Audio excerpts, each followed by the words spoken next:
rank Y yang Ibu tanya. Tadi rank X sudah ngerti. Rank X sudah diisi belum? Udah. Sudah. Yang nggak ngerti yang mana? Yang rank Y. Yang rank Y. Sekarang Ibu tanya lagi yang Y, yang mana yang paling besar? Yang Y, variabel Y. Yang mana angka yang paling besar? 60. Kok 60 sih, Y? Coba betul-betul dilihat variabel Y. Yang mana angka yang paling besar variabel Y? 6.500. Iya, 500. Salah itu yang ditanya tadi. Iya. Makanya Ibu bilang tadi disusun dulu, yang baris jadi kolom, kolom jadi baris, biar enak ngeliatnya. Ibu kan ngasih soalnya dalam bentuk baris tadi, rubah menjadi kolom dia. Ini kan udah dirubah nih. Ini variabel X, ini variabel Y. Tadi di soal ini variabel X kan jadi baris dia. Sekarang berubah menjadi kolom, kan gitu. Variabel Y juga tadi jadi baris, sekarang berubah jadi kolom. Jadi kan enak ngelihatnya. Oke, yang mana yang paling besar? Yang 6.500. Ada berapa 6.500? Coba perhatikan. 6.500 ada 2. Ada 2 kan? Berarti ini 1, ini 1, 2 kan? 1 tambah 2 berapa? 1,5. 1 tambah 2 kok 1,5? 1 tambah 2 3. Nah, 3 bagi 2 1,5. Makanya di sini ini 1,5, ini 1,5 kan? Ya. Ya kan? Nih Ibu kasih tanda kuning.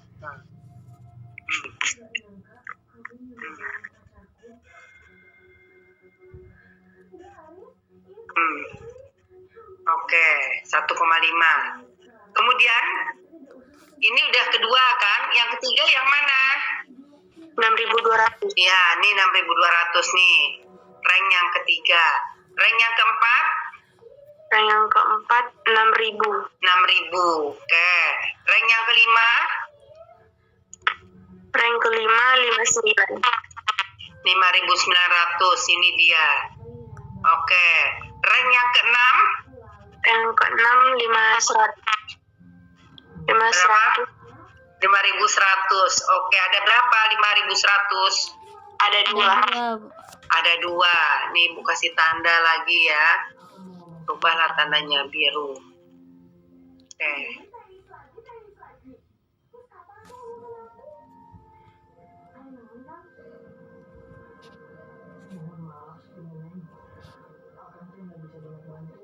Oke, ada berapa nih? Sama 7.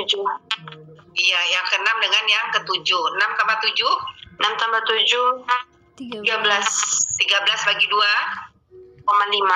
6,5. Oke, makanya ini jadi 6,5. Ini jadi 6,5. Oke. Kemudian yang terakhir berapa? 4.800. Rank ke-8 ya. Ini yang ke-6, ke-7 dan ini ke-8. Oke, baru kita cari nilai D-nya. Oke. Nilai D-nya lihat, min 0,5. 3 dikurangi 1,5, 1,5. 4 kurangi 3, 1. 7,5 kurangi 6,5, 1. 2 kurangi 4, min 2. 1 kurangi 1,5, min 0,5. 5 sekarang kurang 5, 0,5. 5,5 kurangi 6,5, min 1 ya. Kemudian kita kuadratkan. Oke, ini jadi positif semua ya. Karena dikuadratkan kan. 0,25, 2,25, 1, 1, ini 4. 0,25, 0,25, 1. Betul nggak nih jumlahnya 10? Coba jumlahkan dulu. Betul, Bu. Betul? Saya segitu juga. Jumlahnya 10. Oke. Baru kita masukkan ke rumus nih 10 ya, D kuadratnya ya. Mana dia? Kita lihatnya. Maka R-nya sama dengan 6 dikali 10. Sigma D kuadrat kan dibagi 8.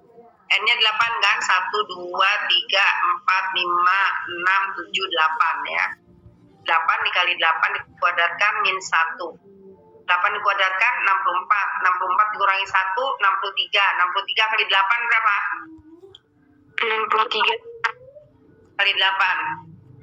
504, Bu. Ya, nih, udah betul ya. 60 dibagi 504 berapa?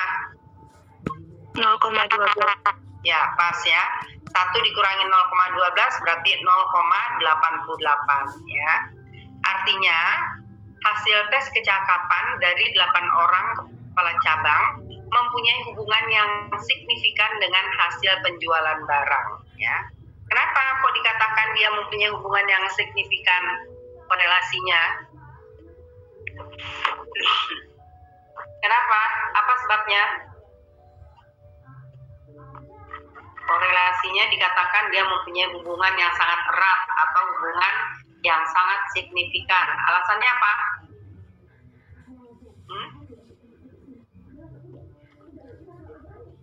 Kenapa?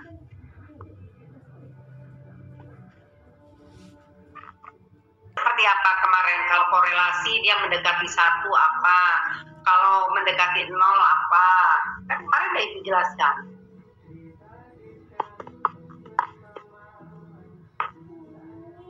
Semakin dia mendekati 1 nilainya, kalau korelasi, maka dia akan semakin bagus. Semakin kuat hubungannya ya. Jadi alasannya apa? Karena hasilnya itu kan 0,88, Bu. Itu tuh kan hampir mendekati 1. Iya, karena nilai korelasinya mendekati 1 ya.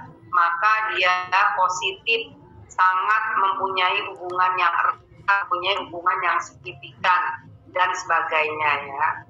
Karena nilainya mendekati 1. Tapi kalau misalnya hasilnya 0,45 misalnya,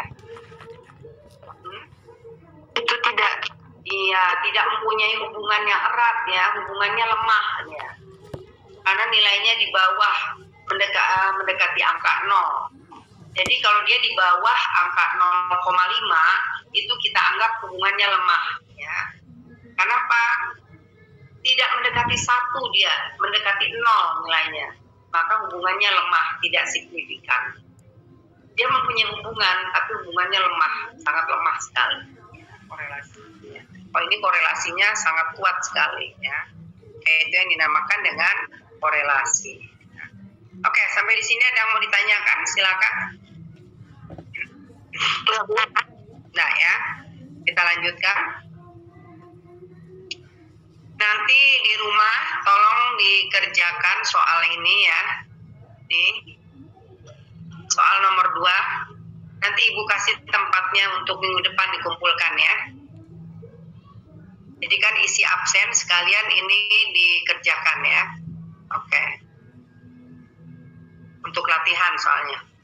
Nomor 2. Bu, yang awalnya tadi boleh diulangi lagi, Bu. Yang mana? Yang awal masuk tadi. Awal mana? Ngejelasin. Awal yang mana nih? Kan tadi saya terlambat masuk tuh, Bu. Jadi awalnya saya nggak mendengarkan penjelasan yang awal, Bu. Wah, berkali-kali jadinya Ibu. Nggak bisa nanti. Kamu belajar sama kawannya aja lah. Oke, Bu. Habis waktu nanti kalau menjelaskan dari awal lagi. Iya, Bu. Ya. Terima kasih, Bu. Oke, kita masuk analisis C kuadrat. Analisis C kuadrat ini merupakan distribusi C-square ya. Jadi distribusi untuk variabel yang kontinu yang besarnya sama dengan jumlah kuadrat dari sejumlah nilai Z untuk X yang menyebar normal ya. Nilai C kuadrat itu berkisar dari angka 0 sampai dengan tidak terhingga. Jadi sedangkan bentuk kurvanya tergantung dari derajat bebasnya ya. Semakin besar derajat bebasnya, maka dia akan semakin simetri bentuk kurvanya. Di dalam analisis C kuadrat ini itu sama dengan pengujian hipotesis sebenarnya ya. Jadi ada beberapa macam cara yang dapat kita lakukan di dalam pengujian hipotesis ini. Di sini dalam analisis C kuadrat ada 4 cara yang kita bisa gunakan dalam menguji hipotesis. Perhatikan ini cara-cara yang masing-masing, nanti dari contoh soal bisa terlihat. Yang pertama, pengujian hipotesis mengenai K proporsi. Berarti variabelnya proporsinya lebih besar dari 2. Jadi persoalan yang dibahas di sini adalah pengujian hipotesa berdasarkan hasil penyelidikan lebih dari 2 buah sampel. Ya. Rumus umum yang kita gunakan, ini rumus umum yang digunakan untuk mencari X kuadrat hitung. Ya. Ini namanya X kuadrat hitung. Sigma NIJ dikurangi EIJ dikuadratkan dibagi EIJ. E ini nilai expected frekuensi. Sedangkan NIJ ini nilai daripada sampel. Ada berapa macam sampelnya nanti bisa dilihat tergantung soal yang kita buat. Ya. Langkah-langkah yang kita lakukan dalam menguji hipotesa ini, yang pertama adalah menentukan formula hipotesa. Hipotesa nolnya, ya, proporsi 1 sama dengan proporsi 2 atau sama dengan proporsi K. Ya, dia ada berapa proporsi. Hipotesa nihil, tentu P1 tidak sama dengan P2 dan tidak sama dengan PK-nya. Yang kedua, pilih level of signifikan. Level signifikan ini alfanya. Ada berapa persen alfanya? Biasanya alfa yang standar itu 5%. Ya. Alfa ini sama dengan kesalahan pengganggu. Ya. Ada errornya, jadi kalau misalnya tingkat 95%, maka alfanya 5%. Tapi kalau tingkat kepercayaan kita meneliti 98%, maka alfanya 2%. Ya. Yang ketiga, kriteria pengujian. Kriteria pengujian, hipotesis 0, ya, hipotesa nolnya, hipotesisnya, kita terima atau diterima apabila X kuadrat hitungnya lebih kecil dari X kuadrat tabel. Jadi X kuadrat tabel ini kita lihat di tabel. Ini yang tanda kuning. Ibu kasih tanda kuning ya. Ini kita lihatnya di tabel. Jadi lihat tabelnya alfa titik n-1. Jadi berapa alfanya, kemudian n-nya kita kurangi 1, nanti lihat di tabel. Kemudian hipotesis ditolak apabila X kuadrat hitung lebih besar dari X kuadrat tabel. X kuadrat hitung ini yang ini ya. Ini X kuadrat hitung. Jadi ini kita hitung dulu, sedangkan X kuadrat tabel kita lihat di dalam tabel. Langkah yang keempat, hitung nilai X kuadrat dengan proporsi kombinasi. P sama dengan N11. Ini kalau ada tulisan seperti ini, N11 bacanya baris pertama, kolom pertama. Ini N12 berarti baris pertama, kolom kedua. Kalau N13 baris pertama, kolom ketiga. Ya. Kalau misalnya N21 berarti baris kedua kolom pertama. Ya. Ingat ya bacanya. Cara bacanya jadi baris dulu baru kolom. Yang kelima langkahnya adalah menghitung nilai expected frekuensi dengan rumus E11 ini sama dengan nilai proporsi dikalikan N1. Ini nilai P-nya ya. Dan seterusnya. Kemudian baru kita buat arti kesimpulannya. Oke, kita perhatikan di sini contoh soal. Seorang pengusaha ingin meneliti apakah proses produksinya masih dalam batas-batas in control atau tidak. Dikatakan in control apabila proporsi produk yang rusak yang senyatanya tinggal konstan dari hasil penelitian diketahui bahwa hari pertama dari sampel sebanyak 100 ternyata yang rusak ada 12. Hari kedua dari sampel sebanyak 120, yang rusak ada 15. Dan hari ketiga dari sampel sebanyak 80, yang rusak ada 6. Berarti yang diketahui adalah jumlahnya dan yang rusak saja ya. Pertanyaannya, berarti atau yang signifikan dari proporsi produk yang rusak di antara ketiga sampel tersebut. Apakah disebabkan oleh faktor kebetulan saja atau faktor yang lainnya? Faktor lainnya adalah bahan baku, tenaga kerja, mesin, dan sebagainya ya. Jika diketahui alfanya 5%. Oke, kita lihat di sini. Tabel hasil penelitian. Ini sampel hari pertama, hari kedua, hari ketiga. Tadi kan yang diketahui kan jumlahnya 100, yang rusak 12. Jumlahnya 120, yang rusak 15. Jumlahnya 80, yang rusak 6. Maka kalau ada yang rusak tentu ada yang baik kan. Yang baik ini kita cari sendiri. Nah, ini kita cari sendiri. Ini 88, 105, 74, 267 jumlahnya. Dari mana nih angka 88? 100 kurang 12. Iya, 105. 120 dikurang 15. Iya, dan seterusnya ya. Ini totalnya 300 ya. Oke. Berarti ciri khas dari contoh soal yang pertama ya, dari pengujian hipotesis K proporsi adalah selalu berlawanan arahnya. Kalau ada yang rusak, ada yang baik, ada yang gagal, ada yang lulus ya. Ada laki-laki, ada perempuan. Nah, dia selalu berlawanan arah ya. Perhatikan betul contoh soalnya ya. Jadi ciri khasnya juga harus kita ketahui.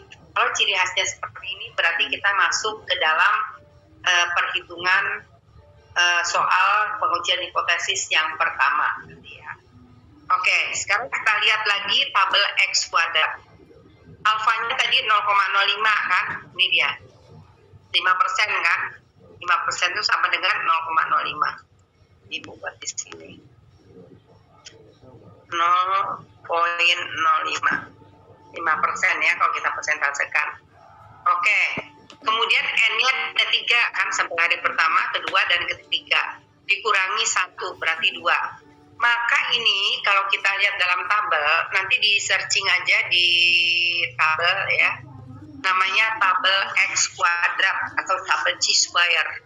Jadi kita lihat di bagian atasnya ada angka 0,05. Kemudian di sebelah kiri yang DF-nya ada tulisan DF di sana. Nanti kita lihat di sana ada angka 1 sampai angka 30 ke bawah. Nanti ketemu angka yang 2, kita ambil garis ke kanan ya. Kemudian yang 0,5 di atas tadi kita tarik ke bawah. Maka ketemulah angka nanti 5,991 kalau dibulatkan. Dia biasanya pakai sampai ada yang 5 desimal, ada yang 4 desimal ya. Ini Ibu pakai 3 desimal. Jadi 5,991.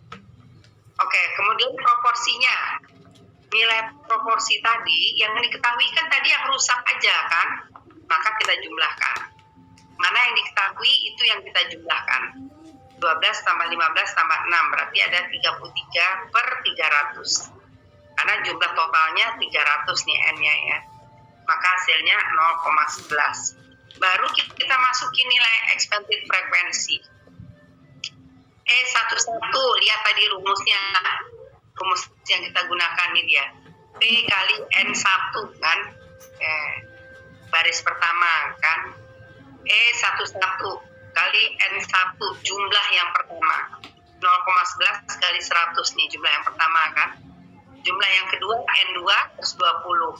N3 80 ya. Oke, maka dapatlah sekian. Maka E21 kita lihat lagi rumusnya tadi. N1 dikurangi E11 ya. E1 dikurangi E11.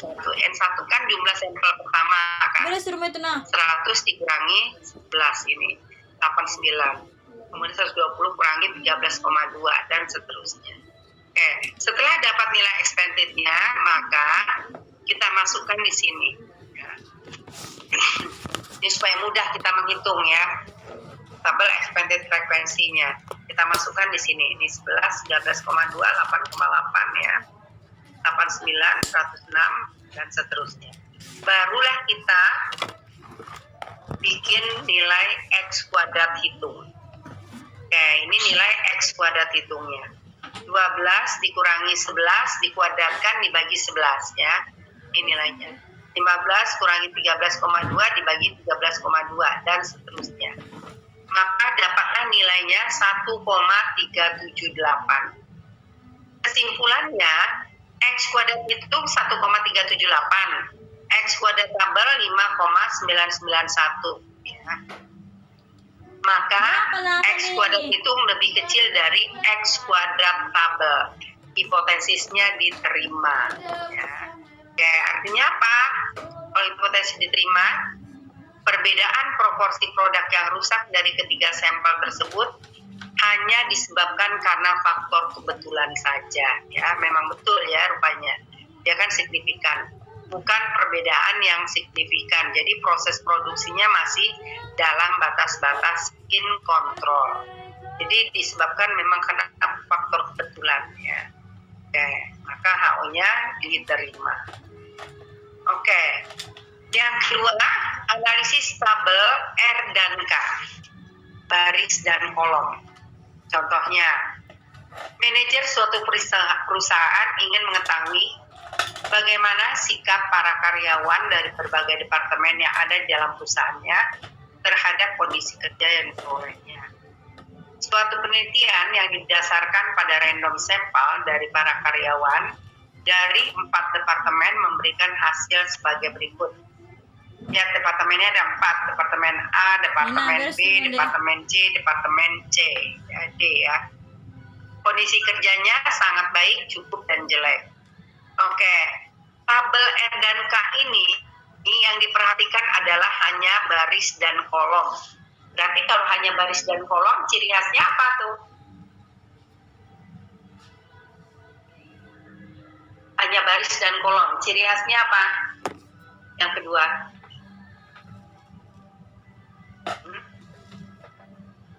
Apa ciri khasnya?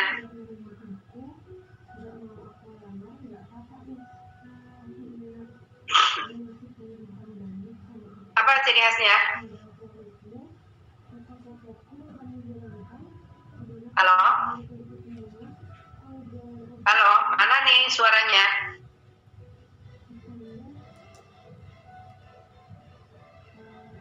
Halo, suaranya mana? Iya, Bu. Apa ciri khasnya?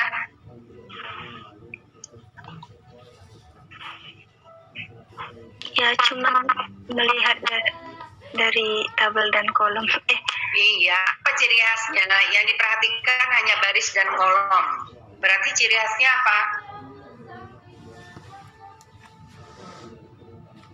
Kalau yang pertama tadi apa ciri khasnya? Yang pertama tadi. Yang pertama tadi ada sisi, ada yang buruk, pasti ada yang bagusnya gitu. Apa ciri khasnya? Ibu bilang.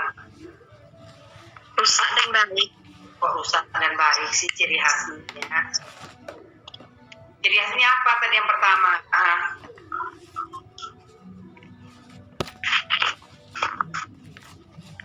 Nanti kalau ibu bikin soal yang berbeda gimana? Apa ciri khas yang pertama tadi? Nggak dicatat ya berarti ya? Selalu bertolak belakang, kan iya, tadi ibu bilang kan? Selalu bertolak belakang. Ada yang lulus, ada yang gagal, ada yang berhasil, ada yang tidak. Ada siang, ada malam. Jadi selalu berlawanan ya, bertolak belakang. Yang kedua ini apa ciri khasnya? Ya, yang diperhatikan hanya baris dan kolom. Dan kolom. Apa ciri khasnya?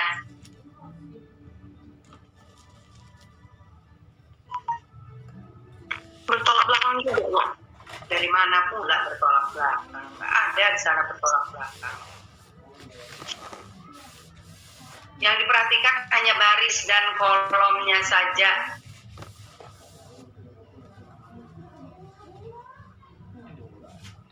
Isinya ya, maksudnya isi baris dan kolom. Apa ciri khasnya? Jumlah baris dan jumlah kolomnya berbeda. Ya kan? Ada berapa jumlah barisnya?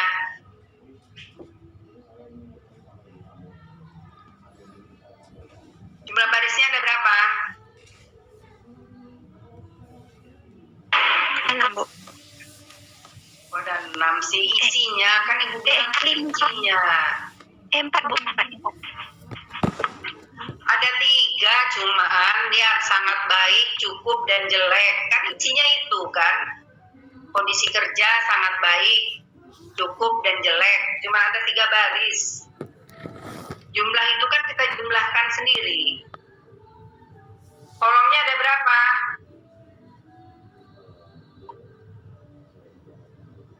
Ada 4, Bu. Apa aja? Departemen A, Departemen B, Departemen C, dan Departemen D. Oke. Ya. Berarti di sini jumlah baris dan kolomnya tidak sama ya. Oke. Pertanyaannya, ujilah hipotesa yang menyatakan bahwa distribusi proporsi karyawan yang berpendapat atau bersikap terhadap kondisi kerja sangat baik, cukup, dan jelek adalah sama untuk 4 departemen. Oke, alfanya tetap 5% di sini ya. Maka kita jawab, hipotesa nolnya P1 sama dengan P12 sama dengan P13 dan seterusnya. Hipotesa nihilnya tidak semua proporsi sama ya, berarti tidak semua proporsi sama. Oke, yang kedua, level of signifikan alfanya 5%.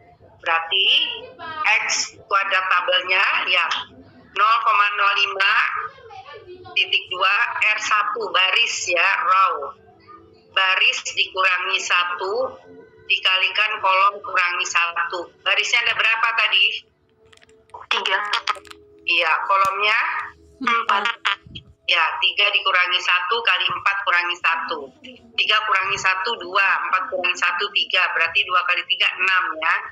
Maka dilihat lagi di dalam tabel, X kuadrat tabel itu.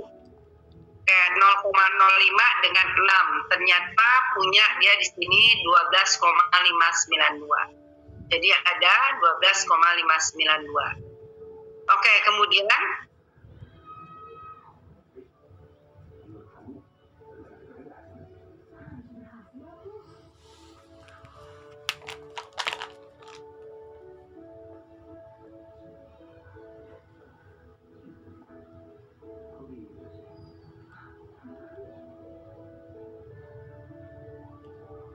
apartemen ini jumlahnya 342 per 600. 600 dari mana? Dari mana angka 600?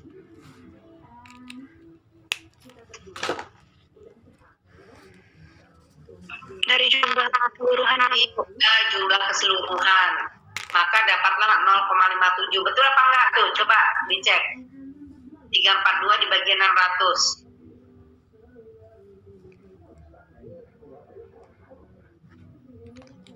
Betul? Betul, Bu. Ya, yang kedua, P2. Yang P2.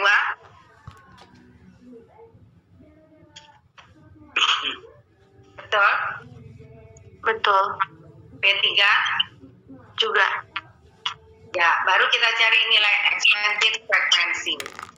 Ya, expected frequency E11 berarti baris pertama kolom pertama ya.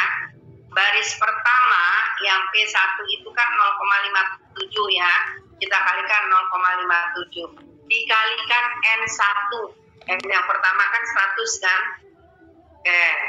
Kemudian E12 itu juga sama karena dia masih 1 nih ya, 0,57 juga dikalikan 200. Jumlah sampel yang kedua 200. Yang ketiga jumlah sampel yang ketiga 160. Yang 14 jumlah sampel yang keempat 140. Maka jumlahnya 79,8 dan seterusnya. Oke, Ibu tanya yang E22 dari mana nih angkanya? E22 angkanya dari mana? Dari baris kedua, kolom kedua. Baris kedua yang mana? Yang ini kan P2 berarti 0,3. Oke, terus yang 200 dari mana? Dikali jumlah kolom kedua 200. Iya, dikali jumlah kolom kedua ya, dan seterusnya. E33 dari mana? Berarti dari P3 dikali jumlah kolom 3. Ya, 160 ya, maka hasilnya 16 dan seterusnya. Oke, baru kita cari nilai X kuadrat hitungnya. Oke, nilai X kuadrat hitung ya. Dari mana nih angka 65 dikurangi 57 dikuadratkan?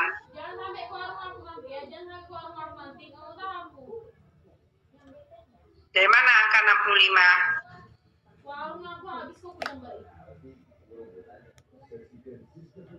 Handout-nya coba dibuka handout-nya.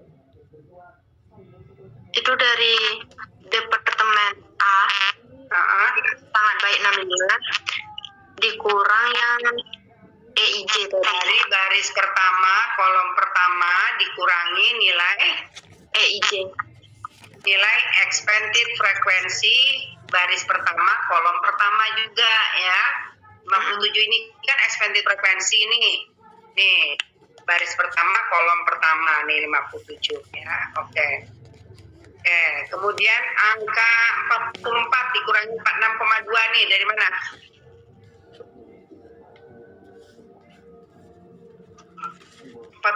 Dari mana tuh?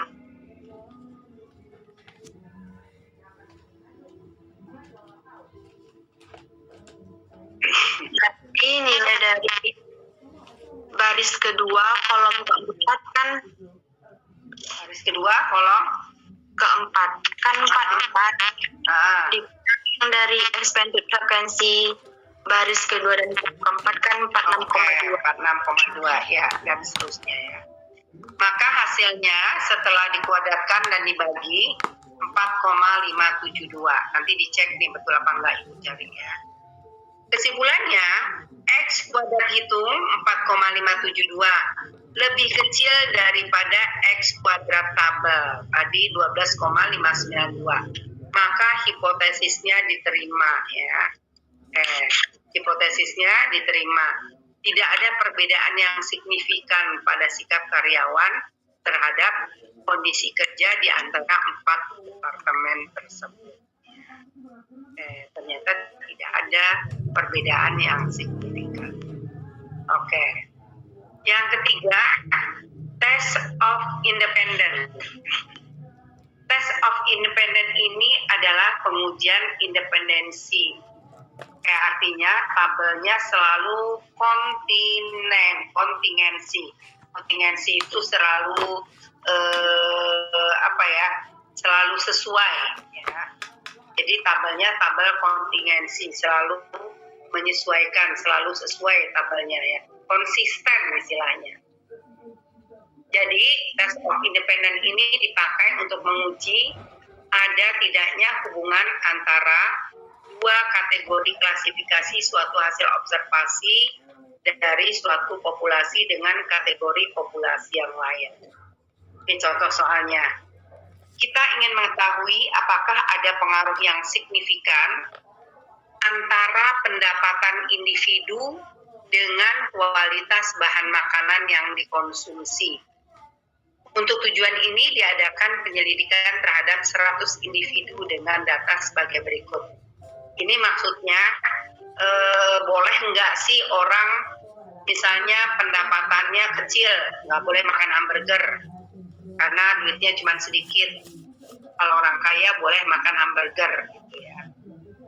Karena kualitas bahan makanannya yang dilihat. Kemudian kalau orang yang duitnya pas-pasan nggak boleh makan di restoran, makannya beli nasi di Ampera Raja misalnya. Nah, inilah tujuan daripada penelitian ini yang sebenarnya. Kayak kita lihat di sini, pendapatan atau mutu bahan makanannya baik, cukup, dan jelek. Ini tinggi, sedang, dan rendah. Ya. Ini jumlahnya kita jumlahkan sendiri kalau belum ada jumlah. Oke, kalau kita lihat di sini, ya, apa ciri khasnya? Ciri khasnya apa? Tabelnya kontingensi tadi. Apa ciri khasnya?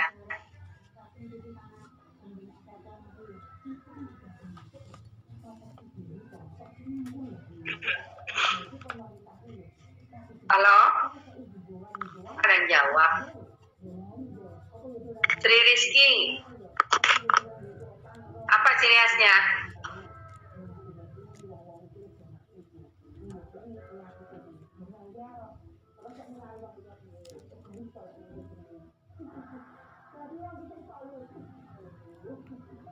Apa ciri khasnya? Kan tadi Ibu udah jelaskan.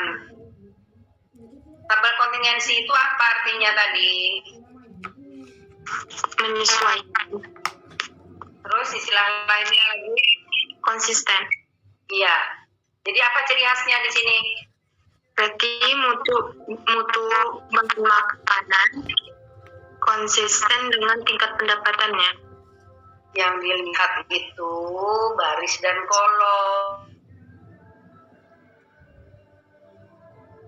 Lihat tabel baris dan kolom. Jadi apa ciri khasnya? Tabelnya kontingensi atau konsisten. Apa ciri khasnya supaya kita gampang loh menentukan oh ini, yang ini. Apa ciri khasnya? Konsisten tadi ya.